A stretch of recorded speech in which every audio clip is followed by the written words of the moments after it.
to life's changes, trying to mature this guy. This is one of the reasons I wanted to continue playing this character. I thought he was a really worthwhile character to take him on this journey that we started in 1993. And I saw him as a quest hero, and I wanted his quest to continue, whether or not he gets what he wants. I wanted to see what happens to this quest hero that Chris was able to develop in a completely new and unique form.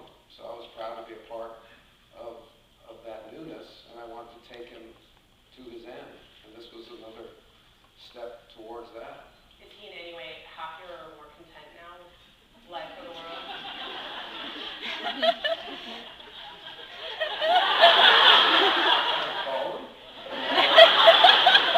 Cell phone's off. You can text. I don't know. He's a quest hero. He's not. He's by the initial characterization, which doesn't change. He is a quester. He is always going to be looking, and I think that's why we love the show and we love the characters, and that doesn't change. That's the essential. It doesn't change. But you take that characterization and you take him through his life. You also talked a little bit, David, about the sort of difficulty of playing the Mulder Scully scene now because there's so much emotional weight riding on it.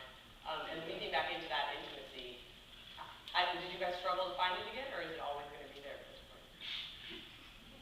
That's a question for Chris and Frank as well, I think, because I'm kind of inside that, and they're kind of outside looking at it. But I think that when we did the initial read through of the script at Chris's house, a month or so before we were going to start filming, it became apparent to all of us sitting there that there was still, the fact that we spent so much time together and did so much stuff together just gives you a richness to a relationship that you can't really fake.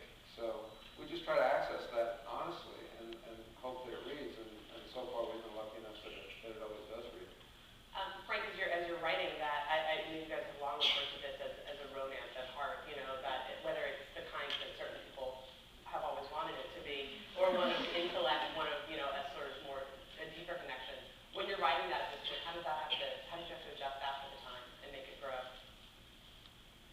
That's one of the things I think just happens organically by waiting so long, honestly, because Chris and I have changed in the time since the series went off the air. I mean, that's one of the things we discovered just by talking and working together, is you have a different perspective on things. And Mulder and Scully, I think, for us, as writers, came back very, very quickly. They were there.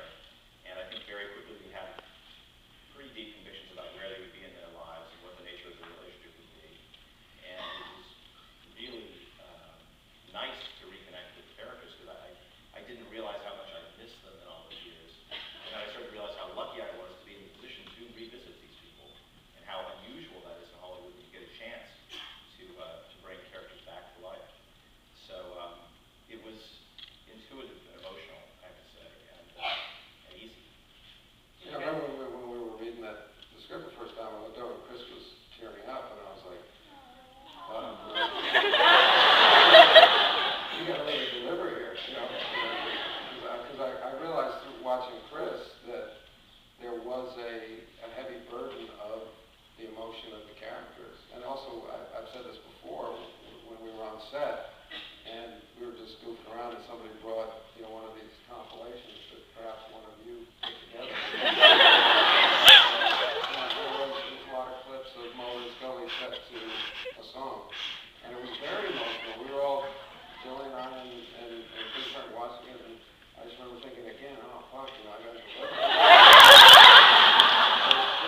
was like, it's because we, again, on the inside, you play it off. You go, well, it's just Joey and me, we'll do our stuff, and we'll do it right, and it'll be fine. But then you realize there is a lot people are expecting, and they want it. And then I saw it from the outside. When I saw Chris, when I saw that compilation, I was like, oh, I see it the way the fans